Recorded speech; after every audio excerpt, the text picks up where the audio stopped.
Hello, my name is Sandy Adomaitis, the social media director for the Page International Screenwriting Awards, and your host for The Writers Hangout, a podcast that celebrates the many stages of writing, from inspiration to the first draft, revising, getting a project made, and everything in between.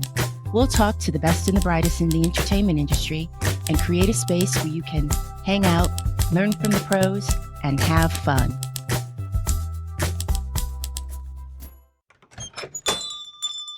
Welcome to the Writers Hangout. Thanks for listening. The coffee of choice we're drinking is Kickstand from 10 Speed Coffee in Santa Monica. Kickstand is full-bodied with juicy red berry, rounded off by dark chocolate. It makes for the perfect espresso. Today's guest is writer Amy Pocha. Amy and her partner, Seth Cohen, are known for the NBC sitcom Undateable, Netflix animated Paradise PD, and the Head of the Class reboot for HBO Max. Amy and Seth are currently consulting producers on Farzar, an upcoming Netflix animated series. Let's start the show. Amy Pocha, thank you so much for joining us on the Writers Hangout. Of course. Hey, do you remember how we met? I feel like it was at a party with friends. Yes. We have the most fabulous friend in common by the name of Tony Graffia, who was on the very first episode of the Writers Hangout. Oh, that's awesome. Yeah, she's the best. She is the best. Now, for you, the very first question I'd like to ask is I want to go way back when you started out. Uh-oh. Yes. What kind of haircut did you have back when? Yeah, exactly. That's what you got to think about. That was the most important thing, let me tell you. Yes. You started out as a writer's assistant on Karen Cisco for ABC. Karen Cisco was a U.S. Marshal in Miami. It was an hour drama based on a character created by Elmore Leonard. Very cool. First, How did you get that gig? Well, I had a Marshal's haircut, so they were like, put her in right away. No, I was so lucky. How did I get that gig? My amazing college advisor helped me, Joe Palladino. He's amazing. He helped me get a internship. And then that turned into a very short stint at what was then Jersey Films. So I was like hanging out in Danny DeVito's production company, helping with a development executive as their interim assistant. And then later down the line, the show was being made by that company and Scott Frank was attached. And in college, I got a scholarship for writing and he was one of the judges. And I honestly, I hand it to him. I think that's how I got the gig, was that he like made some phone calls and was like, hey, I've got a young up and comer. Do you have a position? Scott Frank and then Danny DeVito. That is wild. Yeah, it was a wild time. And it was such a cool job. And I made so many friends there. And it was just like you got to be in the room and very eye-opening for writing. Cool. It's a tough business. It really is. My second question regarding you starting out as an assistant on that show in particular, did you learn anything from observing the writers? Oh, yeah. The takeaway from the show. Oh, my gosh. So much. And, Jason Smilovic he had written that pilot and he was really amazing because he would show us how like he found language that made things sound authentic, which was really cool. Like he would find in dictionaries how cops spoke and things like that, and he would just pepper it in just perfectly. But really the big takeaway was Seth Cohen, who was my partner, who I met on that show, and we had downtime and we worked together and we saw how the other writers worked together. And it was a great learning experience on like how a room take time and don't talk over other people and try to be collaborative. It was really great.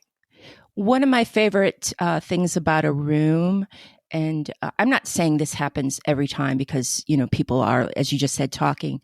I kind of like this rule. You don't necessarily tear down what someone says. You add to it. You also don't speak up if you kind of don't have a solution. Maybe that's what I was fighting for in my just stumbling for a Yeah, moment.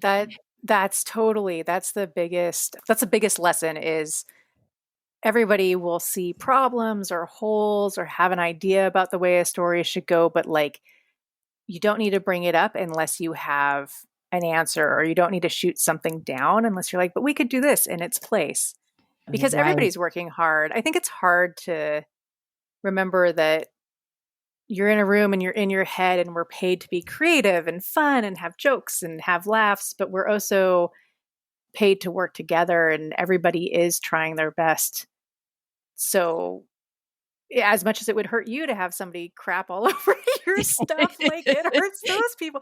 Like I don't know, there's and there's so much more fun when you yes and like, which is a term from improv where you always say yes and to whatever's happening, even if you want to change it. It's yes and we could do this. Yeah. So it's such a great tool because it sometimes it makes you go to different places you never expected, especially in comedy. And you can get kind of silly with it. It's really fun. Right.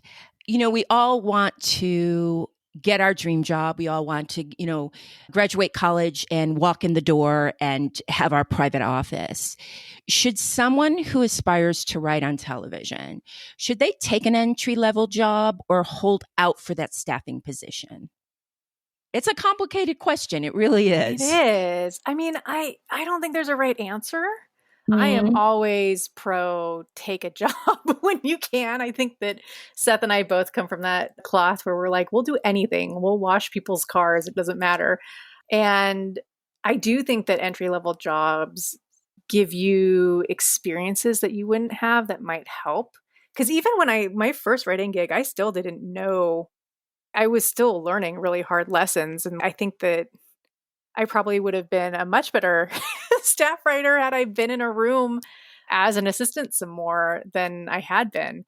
right. I even after Karen Cisco, I went on to work as an assistant at a couple companies, and like it took a while before I got my first Right. writing Because job. you can be a writer's assistant, but that does not always mean you are in the room. No, and nowadays, I mean, sometimes you do one season of a show and that's it, or you do 6 episodes and that's the whole show. So there's not a whole lot of movement always to become a writer right off that show, but the things Right. you learn and the people you meet are the important thing. Exactly. Also, it kind of depends on the showrunner. Sometimes showrunner doesn't how do I phrase this? No, it's true. You Sometimes they you don't like can to be promote. yeah, you can be a PA and you can be that PA that goes to every single production assistant and you go up to every writer and you go, "Will you read my stuff? Will you read my stuff? Will you read my stuff?" And it and you might not be the person that gets tapped, but if you're that assistant that just absorbs everything and you let people know you want to be a writer, then the other writers want to help you. Yeah, and I think that's also when you don't come at it as like, give me a job, but it's more like, I want to Mhm. learn from you, which hopefully you do. Hopefully you're not a person Yes. who's like starting out saying, I know everything, because I've been in this for so many years and I still don't know everything. I would love to learn from some people. So I think that it's always about coming at it from a place of how can I get better, or how did you go through this? And I think in general, everybody had to do that. Everybody had to ask, in this industry at least, everybody had to ask somebody to help them, whether it was to make a phone call to an agent or to like call a friend that was running a show. So everybody's had to do it. So it's not unreasonable that they'd be willing to also go out there for somebody that they like and who seems to be growing and willing to sit in a room and be a positive person. That's like 99% of the job. Yeah, and you're in there a long, long time. But we're really Some are. shows yes and some shows no. Now I'm jumping to relatively current now. You developed and you ran the television show Head of the Class for HBO Max and The Amazing Bill Lawrence. Oh, yes. Being a writer producer on a show, well, that's hard enough. Being the showrunner, the difference is vast being the showrunner. You go from pitching ideas, to being the one who pretty much decides everything. Can you share what that was like for you? Oh, yeah. Well, at first, I want to say I didn't run it by myself, so I don't want to take all the credit. But yeah, I There mean, was your partner. yeah, and we had some partners for it. It had two rooms, so the first room we had some partners along that worked with us as well, who were great, and Bill was great, and his production company, and it's as you go through shows that you're on, and as you slowly move up the ladder, you do start to kind of weigh in on things, or you get involved in editing, or you get involved in like, hey, could you go help the wardrobe with this? But it's a totally different thing when you're kind of the last voice there. We were so lucky because we had this amazing crew and amazing cast, and like this director from heaven, Phil Lewis, who I don't know if you've ever talked to him, but Oh, no. everybody knew their jobs so well and could be relied on so well that it made it such a pleasure to work as a group to do it. Great. How about that first week of shooting? What was that like for you? well, we didn't sleep. So we had a very unique experience because we shot the pilot during the pandemic.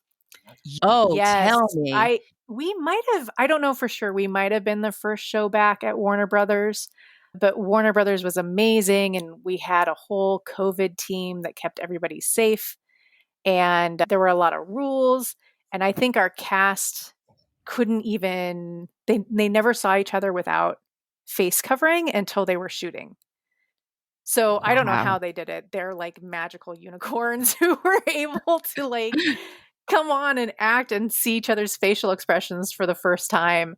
Um, but yeah, I don't think we slept, and our amazing writing staff throughout that first season, we were there late and we were doing rewrites late, and they were there and they were pitching jokes, and they kind of went with the flow of insanity. And I have been on a lot of first year shows, not as a showrunner, and I know that they're always a little bit crazy in the sense of people are still trying to figure out what the show is, and you're still trying to figure out how to communicate. And so adding the pandemic on top of that Yeah. was an experience, I'll tell you that. So you had to Um, shoot it without an audience then, yeah, right? no, exactly. It was a sitcom with no audience. Aw, that the Um, audience really brings an energy. oh, it brings so much energy, and it feeds the talent, the cast. They're so talented and so funny, but to say a joke you've read 10, 12 times and not have somebody there to laugh, it's kind of like, is this good? Am I smiling right? So Phil, again, I have to hand it to Phil Lewis because he has worked and directed, and he was an actor, and he would be on set laughing in the spots where there were laughs and just really enjoying it. Oh, And it good. helped Yeah. so much. And then we also were only allowed to have two writers on stage. I mean, it was still fun, and the cast was really game pretty much for anything, and they love doing alts, and they're all so talented. They're these young actors who've gone on to do other things, just amazing. And Great. we were very lucky to have our lead was from One Day at a Time, and she had so much experience with audience that she could kind of infuse that spirit into the set. Oh, cool. Yeah. That's good. Very trying times upon very trying times, and you got you got it done. But we did it. We did You did it. it. And I As have to you say, oh, we were really lucky that we also had you know, a team of people around us, because I don't think we would have been able to do it. And the team is like equally as responsible for making it. I can't say that we were like the only thing. Right, 100%. As you mentioned earlier, you have a writing partner, Yeah. the very talented Seth Cohen, who I hope he'll come on the Writers He Hangout. should. He would Yes, I love would it. love to have them on and then have you on both. Oh my gosh. We're gonna do an arc A of full round you guys. robin of Exactly. All right. As the woman in the partnership, Whoa. do you yes. Do you feel you can be treated differently from Seth at times? Like, for example, in meetings, does Seth get more eye contact than you? Do people look at Seth more and talk to him directly? It's really hard for Seth because I am just loved so much that he gets everybody loves Seth. Seth is like this jolly, happy, wonderful person. Everyone loves him. I mean, there's times that I've been treated differently from Seth. I think that for any partnership, that happens. And I'm sure that I am guilty of doing that to some partnerships too. I Hmm. think that the only time I can really remember, sure, there are things with women and like the women's movement and the female forward, everything movement that's happening in television right now is Hmm. wonderful and it's so great. Yes. And I think when we were first starting out, Seth and I worked in features, and actually, it was much different there. And I think I can remember we had one meeting where we were talking about sports, dead serious. This person turned and said, "Oh, you would probably prefer if we talked about ice skating, right?" No, sir. And I think we just started laughing. Like, you just have to laugh at it. It's not, I don't Exactly. know. And again, when someone is in a meeting and they keep like for example, an executive might, what do you think is going to be the 10 episode arc? And look at Seth. It's not like you're going to go, hello, over here. But we do notice as women when these things happen. Oh, sure. Yeah. And there are also times where I have to explain something to Seth about a character, but he also does it sometimes for me when it's something. So it, Exactly. I think as long as you come from a place where, again, it's what I was saying before, where everybody's trying to make the best show they can, and sometimes they don't understand the Yeah. situation. And of course, there are there are moments where people are completely rude, but those are few and far between. And I feel like I constantly remind myself that, like, if somebody likes Seth, that's good, because they like the Yeah. partnership. That's a really What's good good way. for him is good for me, right? It- Absolutely. That is a really good way of looking at it. It's funny that you said something, you were talking about starting in film and then TV, and you liked the TV arena. I kind of remember back in the day, women telling me that they got out of half hour comedy sometime to get into our comedy because they felt it was more accepting of women. I hope that's gone. Well, is that Well, gone now in half hour? Or is it still a um, man's game, do you think? And you again, know, we're not mad at anybody. We're just talking. I would say I have friends who have gone to hour long. I've done both with Seth. We've done hour, we've done half hour, we've done live, we've done animation. I think that sometimes the rooms can be a little bit mean and like pointedly mean to one person. Mhm. And that is a tough experience to be in. And you have to be strong enough to be like, I'm okay with who I am and I'm good at what I want to do. And I enjoy this. I enjoy laughing. I enjoy telling stories. I enjoy telling jokes. And I would never ever tell a woman who has moved into our that she made the wrong decision, Mhm. because I think it has to be your own personal experience. And I love hour long. I think it's fun Yeah. too. I have been in rooms. I still have been in rooms where I'm the only woman. And I don't Ooh. even, people will oftentimes say I don't even really count because I have a partnership with a man. So I encountered that a lot. I encounter a lot of like, well, you're not really a girl. Like you're not really a woman. And That's interesting. I have encountered that a lot also from women writers who I think have had a hard time sometimes and are like, well, you don't really count. Like I live in this middle world. Hmm. But I don't know how to answer that because I do think there are still rooms that are boys clubs. And I do think there are wonderful rooms that Yeah, actively hire and listen to women. And I think sometimes the boy clubs, they really value the woman in the room as long as they don't feel like you're they coming can't from a talk. place of Right. judgment. Yes, Do you know yes, what I'm judgment. saying? Yes, People sometimes there are really backstabby people, sometimes there are horrible people talking about you behind your back and saying terrible right, things. But again, it is a job. And if you're there to do the job and you are making your showrunner happy and you're pitching jokes and you're trying to be collaborative and you're trying to yes and you're not going, ew, that's terrible.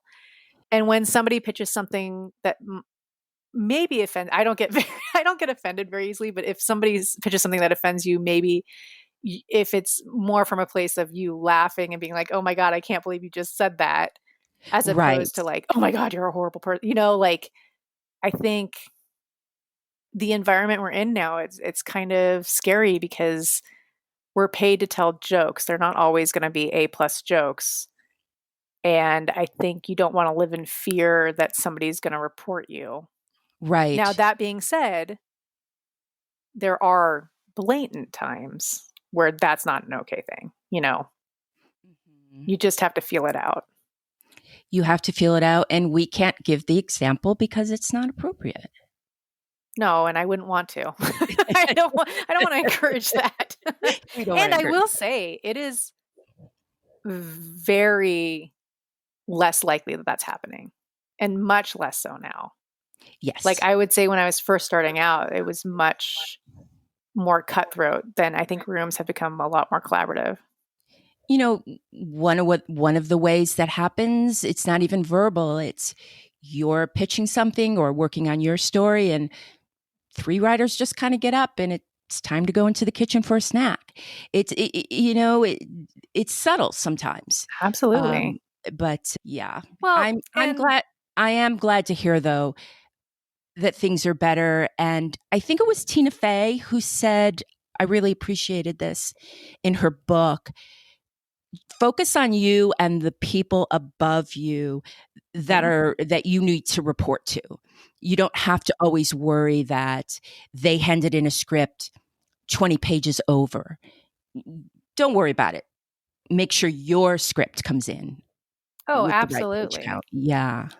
And I think it's also, I was not as aware of this when I was first starting out, and I think it was a big disservice to myself. But it's also somebody once told me it's a marathon. You don't need to hit and be the biggest person every day.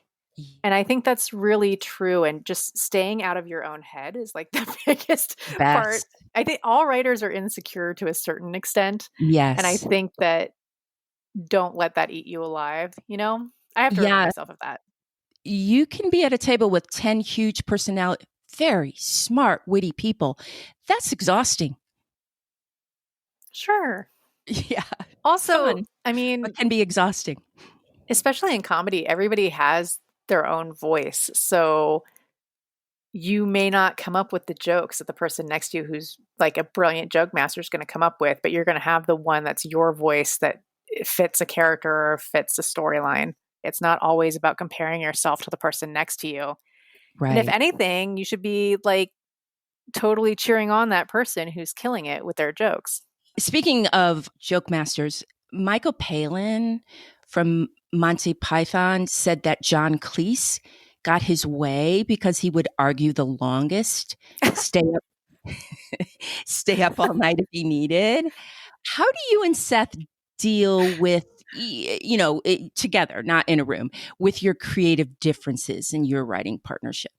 I just love the idea that the Knights of Knee came from the fact that John Cleese just stayed up later than everyone else. I drink a lot of coffee, so Seth better watch out now that I know this. I don't know, how do we deal with our creative differences? This is going to be a really interesting one for when you interview Seth separately.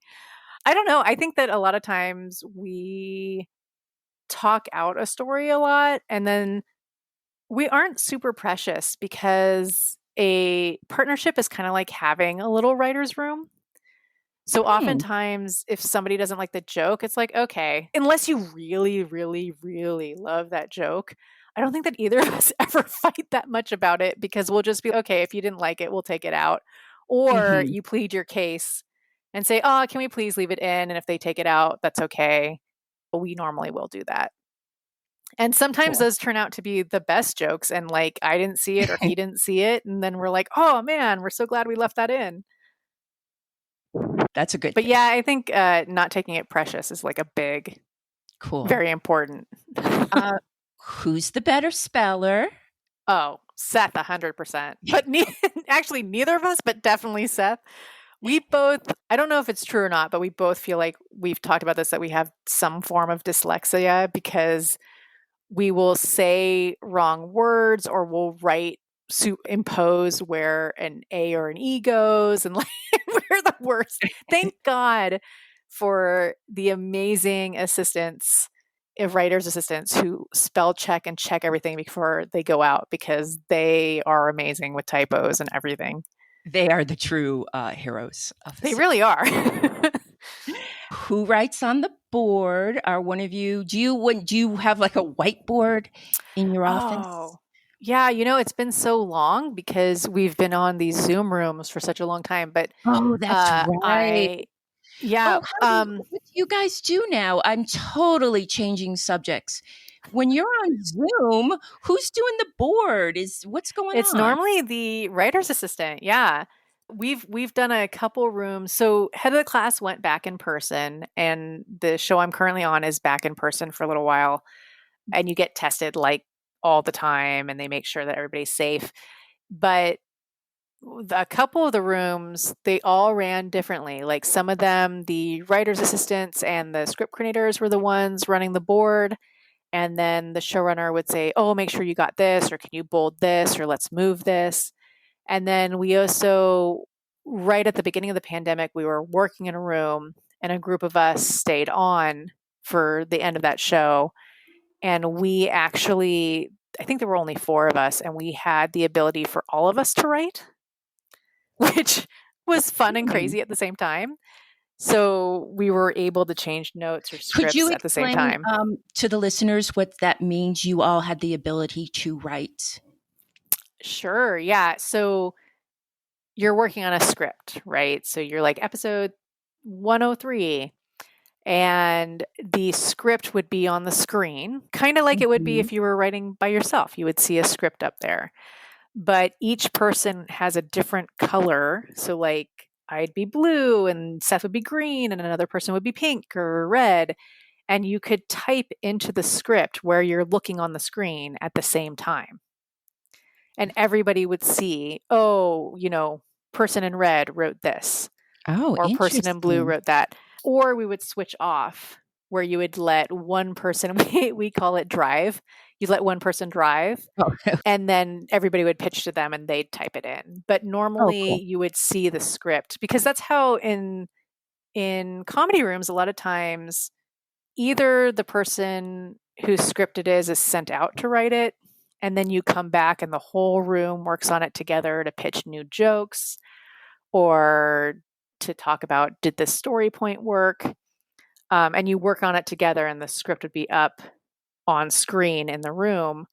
Or in a lot of rooms, you actually write the script together. So you're sitting there all talking through how the script will go from like a blank page. Very interesting. Yeah. We've done both. A lot of things are changing because of the pandemic. You are currently a consultant on the Netflix adult animated show Farzar. Yeah. Can you tell us a little bit about the show? Well, yeah, I mean, it's not out yet. I think it's coming out soon, but it's these amazing comedians, Waco Ogwin and Roger Black, are the I creators and love their names. showrunners. Aren't they great? Yeah, those are great names. The best names. They're the awesomest guys. They made Brickleberry and Paradise PD, and they did The Damn Show and Stanker Vision. So they did Howard Stern. They come from a really long line of like very hard comedy, very adult shows. And Oh, fun. it's set in space and it's so much fun and it's animated and it's just going to be, I mean, it's going to be great. We're having a lot of fun, and animation is so fun because you could be wild and out there, and there's a lot of things you can't do in live action you can do in animation. Yeah, I've heard that when you're writing animation, more action is required. Is this true than Oh, live you mean action? like the actual writing of action Your in the actual script? writing, yes, when you're writing Yeah, it. yeah, that's true. It's true because you have to explain what you're seeing. So a lot of times in live action, you kind of leave up to the director. It's almost you don't want to overwrite it because the director can sometimes be insulted, like you're telling me how to direct. In animation, if you don't explain what's happening, nobody knows. So like if you want like a blimp to come down and rest on some grass, you have to write it in because otherwise nobody's going to know that that's supposed to be animated. Does that make sense? 100, yes. Or you have to say like he picks up a glass if it's part of he's going to take a drink and that's part of the joke, but you have to write in he picks up the glass because then the animators know, oh, you have to pick up the glass to drink. Right. And I think that Also, also you have to be kind of careful what you write because the animators are working so hard and it takes so long that if you say like a purple jumpsuit, you better really want a purple jumpsuit or jumpsuit. just say jumpsuit so they can do whatever they want. Also, can you explain the title consultant to the listeners? Oh, yeah. I basically consultant just means you're a producer who isn't really, at least my take of it is you don't really care so much about your title. It's you're there to help out and you might be working on other things, but for this show we're there every day and we're having fun and Oh, that's we great. Where are are you guys? Where are your offices? we are in North Hollywood. Oh, great. Yeah. Oh, Bento. So you're not. Yes. Oh, okay, Bento. That makes sense. That you're in North Hollywood. Yeah, this Bento has also been is a producer on the project, right? yeah, I think these guys have been here a long time. Seth and I were on Paradise PD from the beginning with them and it was always at Bento and I think even before that they were there. And it's a really good environment. It's very positive. Cool. I also just really like the name. I just think it's a cool Bento name. box, yeah. Yeah. My last question for you, starting, what was your biggest misconception of what it meant to be a working writer? That is such a good question. I think part of it was the amount of money you made. I think that a lot of people think like you're a writer and you're in Hollywood and it's so exciting and you must be so rich and famous and you're buying a big house in Malibu. And Yeah. it's not like that. And I think now it's also, I also thought like, oh, you work on a sitcom and you're there for years together. And it doesn't really work like that anymore. And Mhm. sometimes Seth and I have done 4 shows in a year, like 4 seasons of different shows. So I think that for me was like you really are working a lot and trying to work a lot and I that probably I don't know, does that answer it? Yeah, that actually does. And also, kind of back in the day when they had the 4 networks and things ran for 22, and if you got 4 seasons, you really were with them forever. It might have been, but you're with so many different platforms, you can do 4 shows in a year. That's yay, 4 shows in a year, and it's like that's a lot of work and with a lot of different people. Yeah, yeah, I think that that's also a big part of writing is just being able to like we were talking about earlier, stay the course, worry about yourself. But Yeah. also, it's very important, I think, and maybe these are just the rooms I've been in, but I think it's really important to be supportive of the people that you're working with as much as you can be, and try to support an environment of do this together instead of let's pull each other down, because I've been on the other side of let's pull each other down, and I don't think it really helps. No, it doesn't. And thank you for that. We love it. Personally, the Page Awards, the Writers Hangout, being supportive is so important. I really Absolutely. appreciate you saying that. Before I let you go, Amy, would you like to do a pop quiz? Uh-oh. Okay. The name of the pop quiz is called You Wrote the Show, but Oh, you no. know the show. Okay. Yours is going to be based on the head of the class. Oh, all right. Okay. Now, I like to give you, as I say every week, I like to give you a softball just to give you some confidence. I'm not going to know any of these. This is amazing. You're going to do great. I love this so much. Question number 1. Head of the Class is a reboot of what sitcom? Oh, I love that question. Head of the class. Yes, you got it. Yes, I did it. I did it. Feeling good? Shaking off those nerves? Okay. Question number 2, which actress reprises her role from the original series? Oh, Robin Givens. Yes. She's amazing. Boomerang, one of my favorite movies. Have you seen Boomerang by any chance? I have. I love Robin. It's like my Thanksgiving movie. In the pilot, what does Alicia do that impresses the kids? Well, I mean, she shares a little piece of her life. Is that what we're talking about? No. Do you want a second chance or the answer? I think it's that she has a breakdown. No, tell me. She matches the names on her iPad to the correct kid. Yes. And she was faking it, but she impressed them for like 5 seconds. All right. Now, I pronounced library wrong, so I'm going to try really hard on this. In the library. I'd never make it on your show because I couldn't say where they hung out. That's all they ever said. Library. Library. Above the exit is a huge sign. What does it say? Oh, which exit? Oh my gosh. It's near the staircase. I mean, I guess it's something about reading or the Fighting Foxes? No, but you have the R right. No. It's recycle. Oh, recycle. Yes. Oh my gosh, those sets. They were awesome. I meant to mention the opening credits or the opening montage, the fastest opening montage I've seen in any series in my entire life. Yes. It was good, and the guy who created it, he kind of brought it in and was like, you know how on Instagram they have these different photos? It was really cool. It was very fun to do. It was very cool. We're going to stay in the library. Okay. What are the colors of the couches? Oh, I know that is orange and blue. I didn't think you were going to get that one. I was really cocky when I was writing that one. I thought, I'm going to get her. Very, very good. Okay. In episode 2, Luke claims he is what superstar in what superstar group? Well, let's say superstar in a group, in a singing group. Oh my gosh.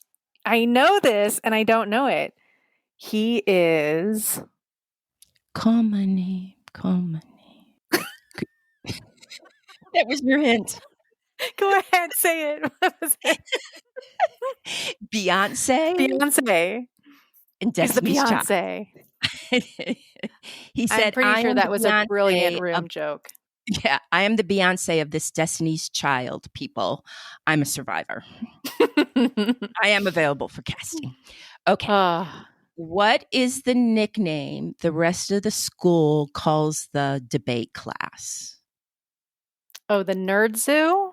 Yes. Yeah. Oh my gosh, so fun. What is the school's sports slogan? You already, There's you already answered I this, know the Amy. Fighting Foxes. Is there Yes, a that's it. slogan that goes like Well, fight like foxes?